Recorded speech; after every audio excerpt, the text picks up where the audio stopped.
মুসলমান ভাইরা রে আমার, বন্ধুরা রে আমার, আরে বাবাজি, এই শাস্তি দেখার পরেই আপনার আমার নবী, দয়ার নবী, নবী রাহমাতাল লিল আলামিন এবার সামনের দিকে গেলেন। ইয়া রাসূলুল্লাহ, ইয়া হাবিবাল্লাহ, সামনের দিকে চলেন। আপনার আমার নবী, প্রিয় নবী, নবী যখন সামনের দিকে গেলেন, তিনি গিয়া লক্ষ্য করে দেখলেন একটা লোক আগুন জ্বালাইতেছে। এবার নবীজি প্রশ্ন করলেন, ভাই এই লোকটা কিসের আগুন জ্বালায়? এবার ডাক দিয়ে বলে, ইয়া রাসূলুল্লাহ, ইয়া হাবিবাল্লাহ, এই ফেরেশতাটা হলো জাহান্নামের দারোয়ান। কিসের দারোয়ান? জাহান্নামের দারোয়ান। বলে তার নাম কি? বলে তার নাম মালিক। বলে সে কি করে? বলে সে আগুন জ্বালাইতেছে, আগুন জ্বালাইতেছে। বলে কিসের আগুন জ্বালায়? বলে জাহান্নামের আগুন জ্বালায়। যেই মানুষগুলো দুনিয়াতে ভালো কাজ না করি, নামাজ না পড়ে, আল্লাহর কথা না মেনে, রসুলের কথা না মেনে পরকালে আসবি, ওই মানুষগুলোকে ওই জাহান্নামের ভিতরে নিক্ষেপ করবে। এরপরে নবী আলাইহিস সালাতু ওয়াস সালাম জানতে চাইলেন, ভাই এরপরে দেখলাম একজন লোক একটা গাছের নিচে বসা। লোকটা যে গাছের নিচে বসা, ওই লোকটার পাশে আরো অনেক ছোট ছোট বাচ্চারা আছে। ওই বাচ্চারা কারা? ইয়া রাসূলুল্লাহ, ইয়া হাবিবাল্লাহ, উনি হলেন মুসলমানদের জাতির পিতা ইব্রাহিম। জুড়ে বলি সুবহানাল্লাহ। আরে বাবাজি, কত পিতার গান আমাদেরকে শোনানো হয়। এমন অনেক মানুষ আছে, আগের সরকার যে ক্ষমতায় ছিল, ওই সরকারও একজনকে জাতির পিতা বানাইছিল। কথা বলেন ঠিক কিনা? কিন্তু মুসলমানদের জাতির পিতা আমার আল্লাহ রাব্বুল আলামিন কোরআনুল কারীমের ভিতরে ইরশাদ করে দেন, মিল্লাতা আবিকুম হুয়া ইব্রাহিম, মিল্লাতা আবিকুম ইব্রাহিম হুয়া সাম্মাকুমুল মুসলিমিন। জুরে জুরে বলি সুবহানাল্লাহ। আল্লাহ রাব্বুল আলামিন জানা দিলেন, নবীজি মুসলমানদের জাতির পিতা দুনিয়ার কোনো ব্যক্তি নয়, দুনিয়ার কোনো মানুষ নয়, বরং মুসলমানদের জাতির পিতা আমি আল্লাহর পয়গম্বর ইব্রাহিম। জুড়ে বলি সুবহানাল্লাহ। তাহলে আমাদের জাতির পিতার নাম কি? জোরে বলেন, জাতির পিতার নাম কি? জাতির পিতার নাম ইব্রাহিম। আমাদের আদি পিতার নাম আদম আলাইহিস সালাম। নাম কি? জোরে বলেন, নাম কি? আদি পিতার নাম আদম, জাতির পিতার নাম ইব্রাহিম। কিন্তু বাংলাদেশের ভিতরে, আরে বাবাজি, কিছুদিন আগেও, এক বছর আগেও মানুষের গাড়ির উপর চাপায় দেওয়া হইতো জাতির পিতা ইব্রাহিম নয়। কথা বলেন ঠিক কিনা? এজন্য আপনি মুসলমান হিসাবে, আপনি ইমানদার হিসাবে আপনার স্লোগান থাকবে আমাদের জাতির পিতা ইব্রাহিম। জাতির পিতা, যারা বলেন জাতির পিতা। মুসলমান ভাইরা রে আমার, বন্ধুরা রে আমার, এবার ইব্রাহিম নবী ওই যে ছোট ছোট বাচ্চাদেরকে নিয়ে খেলাধুলা করতেছে। এবার জিজ্ঞাসা করলো, কি ব্যাপার, এই বাচ্চাগুলো কারা? বলে এই বাচ্চাগুলো ওই বাচ্চা। দুনিয়াতে এমন অনেক বাচ্চা ছিল যারা অপ্রাপ্ত বয়স্ক অবস্থায় মারা গেছে, আছে না নাই? অনেক বাচ্চা এমন দুনিয়াতে ছিল যাদের প্রাপ্ত বয়স হয় নাই, যারা ছোট অবস্থায় মারা গেছে। অনেকে মায়ের পেটের ভিতরে মারা গেছে, আবার অনেকেই দুনিয়াতে আসার পরে মারা গেছে। এবার ডাক দে বলে, ইয়া রাসূলুল্লাহ, ইয়া হাবিবাল্লাহ, ওই গাছের নিচে যেই ব্যক্তিটা বসে আছি তার নাম ইব্রাহিম। তার পাশ দিয়া যে ছেলেগুলো খেলাধুলা করতেছে, ওই ছেলে পেলেগুলো হচ্ছে ওই যে দুনিয়াতে অপ্রাপ্ত অবস্থায় তারা মারা গেছিল। জোরে বলি সুবহানাল্লাহ। এজন্য সন্তান যদি অপ্রাপ্ত অবস্থায় মারা যায়, সন্তান যদি বয়স হওয়ার আগে মারা যায়, সাবালক হওয়ার আগে মারা যায়, ওই সন্তানগুলোকে আল্লাহ রাব্বুল আলামিন ইব্রাহিম নবীর সাথে মরার পরে জান্নাতে রেখে দেয়। জোরে বলি সুবহানাল্লাহ। এরপরে মুসলমান ভাইরা রে আমার, এবার নবীজি জিজ্ঞাসা করলো ভাই এরপরে তুমি আমাকে নিয়ে গেলা একটা বালাখানায়, এমন বালাখানা দুনিয়াতে দেখা যায় নাই, যেই বালাখানা এত সুন্দর। ও ভাইজান এমন বালাখানা আমি জীবনেও দেখি নাই। ওই বালাখানাটা কার? আল্লাহ কার জন্য বানাইছে? এবার ডাক দে বলে ইয়া রাসূলুল্লাহ ইয়া হাবিবাল্লাহ, ওই বালাখানাটা ওই ব্যক্তির যেই ব্যক্তি দুনিয়াতে থাকা অবস্থায় আল্লাহকে ভুলে নাই, আপনার রাসূলকে ভুলে নাই, দ্বীনের কোনো বিধান লঙ্ঘন করে নাই। ওই ব্যক্তি মারা যাওয়ার পর আল্লাহ তাআলা এই জান্নাতের বালাখানাটা তার নামে দিয়া দিবে। জোরে বলে সুবহানাল্লাহ। আরে বাবাজি,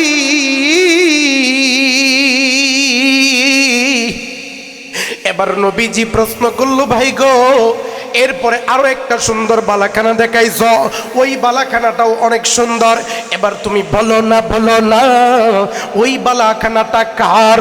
এবার ডাক দিয়ে বলে ইয়া রাসূলুল্লাহ ইয়া হাবিবাল্লাহ, এরপরে আরো একটা বালাখানা দেখেছিলেন, যেই বালাখানাটা প্রথমে যেইটা দেখছিলেন ওইটার চেয়ে হাজার হাজার গুণ সুন্দর। ইয়া রাসূলুল্লাহ ইয়া হাবিবাল্লাহ, ওই বালাখানাটা ওই সমস্ত ব্যক্তির যারা সমাজের ভিতরে দুনিয়ার ভিতরে ইনসাফ প্রতিষ্ঠা করতে যাইয়া, দিন প্রতিষ্ঠা করতে যাইয়া জীবন দিয়েছে, শহীদ হয়েছে, ওই বালাখানাগুলো ওই সমস্ত ব্যক্তির জন্য। জুড়ে বলি সুবহানাল্লাহ। ওই যে গতকালকে বাংলাদেশের একজন বীর যোদ্ধা, জুলাইয়ের যোদ্ধা অমুসলমান বন্ধু হাদি ভাইকে যে মাথার ভিতরে গুলি করেছিল, ওই হাদি ভাই গতকালকে ইন্তেকাল করেছে। কথা বলেন ঠিক কিনা?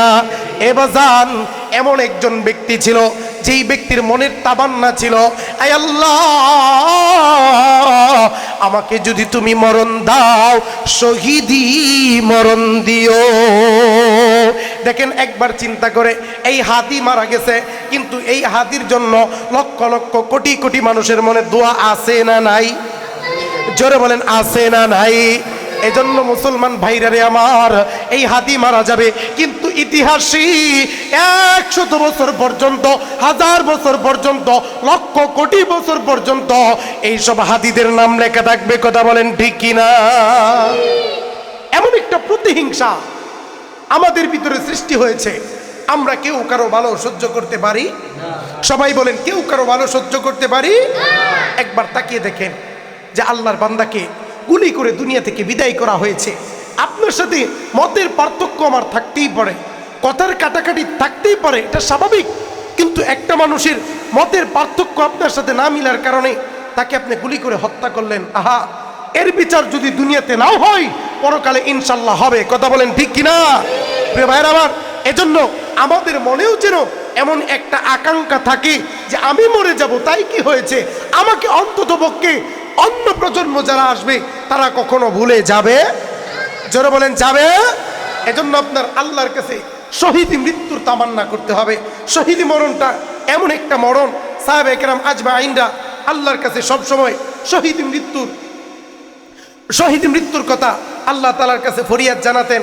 সব সময় সাহাবায়ে কেরাম আল্লাহ রাব্বুল আলামিনের কাছে বলতেন, আয় আল্লাহ মরণ যদি দিবা তুমি আমাদেরকে এভাবে সেভাবে যেন তেনভাবে মরণ দিও না, আমাদেরকে তুমি শহীদি মৃত্যু দিও। জুড়ে বলি সুবহানাল্লাহ। দেখেন শহীদি মরণটা কেমন। আল্লাহর নবী, প্রিয় নবী মুহাম্মদ সাল্লাল্লাহু আলাইহি ওয়াসাল্লাম বলেন, কোনো ব্যক্তি যদি দিনকে প্রতিষ্ঠা করতে গিয়ে, ইনসাফ প্রতিষ্ঠা করতে গিয়ে, ন্যায়কে প্রতিষ্ঠা করতে গিয়ে তার জীবনটা বিলিয়ে দেয়, ওই ব্যক্তির শরীরের ভিতরে যখন আঘাত করা হয়, যখন ব্যক্তির শরীরের ভিতরে আঘাত করা হয়, ব্যক্তি যখন মৃত্যুর কোলে ঢলে পড়ি, আল্লাহ রাব্বুল আলামিন ওই ব্যক্তিকে জান্নাত দেখাইতে দেখাইতে দুনিয়া থেকে নিয়ে যায়। জুড়ে বলি সুবহানাল্লাহ। শুধু এখানেই সীমাবদ্ধ নয়, এখানেই লিপিবদ্ধ নয়। আল্লাহর নবী, প্রিয় নবী, নবী রাহমাতাল লিল আলামিন বলেন, যদি কোনো ব্যক্তি শহীদি মৃত্যুবরণ করে, মৃত্যুবরণ করার সঙ্গে সঙ্গে আল্লাহ রাব্বুল আলামিন তাকে জান্নাত দিয়া দেয়। জুড়ে বলি সুবহানাল্লাহ। দেখেন শহীদ মৃত্যুর কত দাম, কত দাম। আল্লাহ রাব্বুল আলামিন বলেন, দুনিয়ার মানুষগুলো যখন মৃত্যুবরণ করে, মৃত্যুবরণ করার পরে এই মানুষগুলো কবরের ভিতরে থাকে। ওই যে যখন হাসর নাসর হবে, যেদিন কিয়ামতের মাঠ কায়েম হয়ে যাবে, ওই দিন বিচার হওয়ার পরে আপনি জান্নাতি না জাহান্নামী সেটার বিচার করা হবে। কিন্তু কোনো ব্যক্তি যদি ইনসাফ প্রতিষ্ঠা করতে গিয়ে, দিন প্রতিষ্ঠা করতে গিয়ে, সমাজ থেকে জুলুম দূর করতে গিয়ে তার জীবন দিয়ে দেয়, মৃত্যুবরণ করার সঙ্গে সঙ্গে আমার আল্লাহ তাআলা ওই ব্যক্তিকে জান্নাত দিয়ে দেয়। জুড়ে বলি সুবহানাল্লাহ। মুমিন মৃত্যুকে ভয় করতে পারে না। আমরা অনেকে মনে করি আরে মৃত্যু কাছে চলে আসতেছে, মারা যাব, কত কষ্ট। আসলে মৃত্যু আমাদের জন্য কষ্ট নয়। আমাদের আসল বাড়ি দুনিয়ায় না, আমাদের আসল বাড়ি জান্নাতে। কোথায়? সবাই বলেন আমাদের আসল বাড়ি কোথায়? আমাদের আদি পিতা আদম আলাইহিস সালাতু ওয়াস সালাম, তিনাকে আল্লাহ তাআলা সৃষ্টি করার পরে কোথায় রেখেছিলেন? জোরে বলেন কোথায় রেখেছিলেন? জান্নাতের ভিতরে আল্লাহ রাব্বুল আলামিন তিনাকে রেখেছিলেন। তিনাকে জান্নাতে রাখার পরে আবার আল্লাহ রাব্বুল আলামিন তিনাকে দুনিয়াতে প্রেরণ করেছেন। কথা বলেন ঠিক কিনা? এজন্য আমাদের আসল বাড়ি কই? জোরে বলেন আসল বাড়ি কই? ওই জান্নাতে যেতে চাই কি চাই না? সবাই বলেন চাই কি চাই না? এই দুনিয়াকে 10 বার বিক্রি করলে কয়বার? সবাই বলেন কয়বার? এই দুনিয়াকে 10 বার বিক্রি করলে জান্নাতের একটা ইটও কিনা যাবে না। জুড়ে বলি সুবহানাল্লাহ। আরে এত সুন্দর জান্নাতে কারে বা চাইতে মন না চায় বলেন তো? আমরা বুঝি না তো, যে জিনিস দেখি নাই, যেই জিনিস আমাদের কল্পনাতেও নাই যে কত সুন্দর হবে। একজন একটা বাড়ি বানাইছে, বাড়িটা দেখার পরে আপনার আফসোস লাগলো, আহারে এত সুন্দর জিপসামের ডিজাইন, আবার চারদিকটা টাইলস করে এত অত্যাধুনিক ব্যবস্থা একটা বাড়ি বানাইছে। আপনার মনে আফসোস লাগে, আমারও যদি এমন একটা বাড়ি থাকতো। লাগে কি লাগে না? কথা বলেন লাগে কি লাগে না? দুনিয়ার একটা ছোট্ট বাড়ি দেখে আপনার মনের ভিতরে আফসোস লেগে যায় একটা বাড়ি দেখে, অথচ যেই দুনিয়াকে 10 বার বিক্রি করলেও একটা জান্নাতের ইটও কিনা যাবে না। ওই জান্নাতের জন্য আফসোস থাকার দরকার আছে না নাই? আল্লাহ তাআলা ওই জান্নাতের বাসিন্দা হিসেবে আমাদের কবুল করেন। এক সকলে পড়ি আমিন। তাহলে কি বলতেছিলাম? ইব্রাহিম আলাইহিস সালাতু ওয়াস সালাম, সরি কি বলতেছিলাম? আল্লাহ রাব্বুল আলামিনের হাবিব ওই যে 2 নম্বরে যেই বালাখানা, ওই বালাখানার ভিতরে যাওয়ার পরে দেখলো প্রথমের বালাখানার চেয়ে সুন্দর, ওইটা শহীদদের জন্য বরাদ্দ করা। কথা বলেন ঠিক কিনা? এরপরে নবী আলাইহিস সালাতু ওয়াস সালাম ওই বালাখানার ভিতরে দাঁড়ায়া তিনি নজর করে দেখতে পারলেন আরো একটা বালাখানা উপরে দেখা যায়। এবার নবীজি ওই 2 ব্যক্তিকে ডাক দিয়ে বলতেছে, ভাইজান গো, ওই বালাখানাটা তো আরো সুন্দর দেখা যায় মেঘমালার আড়ালে।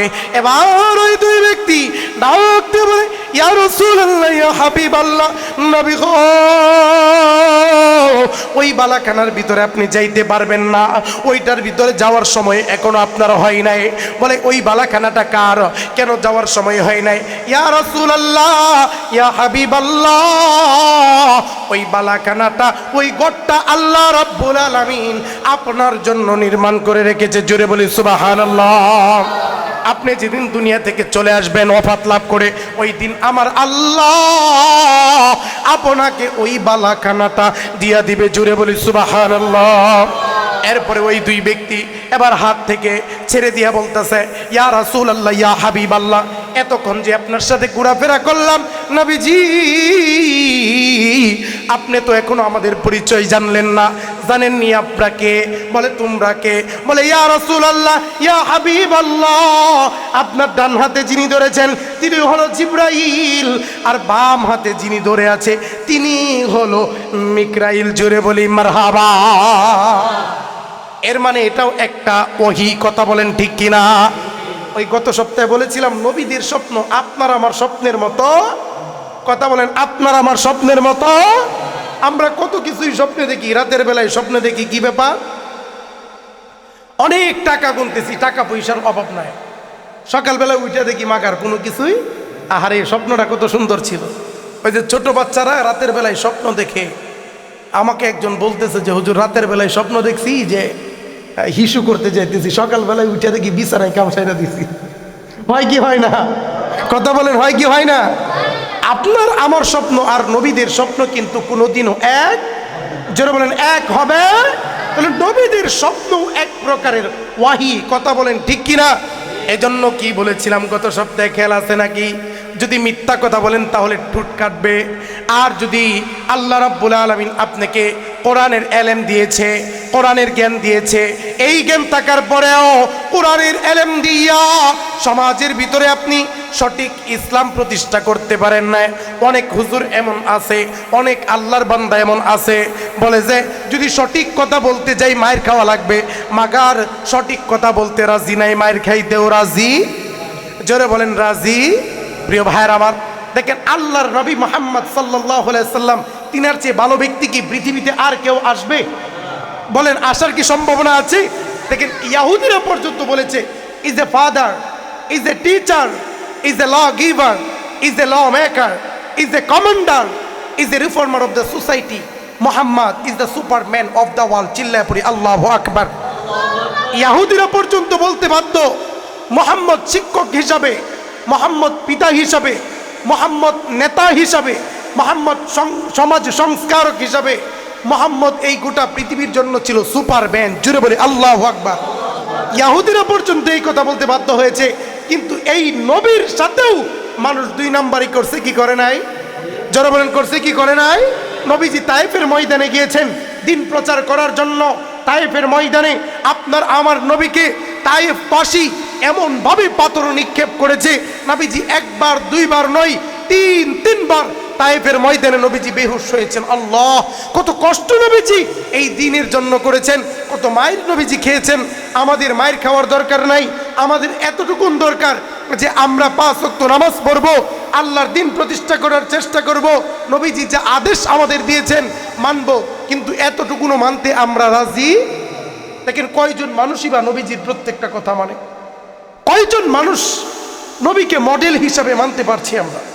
যে নবী আমার মডেল, নবীকে আমার মডেল বানিয়ে নিলাম, নবী যেইভাবে চলাফেরা করেছেন সেইভাবে চলাফেরা করব। আমরা মনে করি যে হুজুররাই শুধু নবীদের মতো চলবে। আপনি কি নবীর উম্মত নয়? কথা বলেন, আপনি কি নবীর উম্মত না? হুজুরও নবীর উম্মত, আপনিও নবীর উম্মত। অনেকেই মনে করে যে দ্বীন আর ইসলাম, নামাজ, রোজা, দাড়ি, টুপি এগুলো শুধু হুজুরদের জন্য।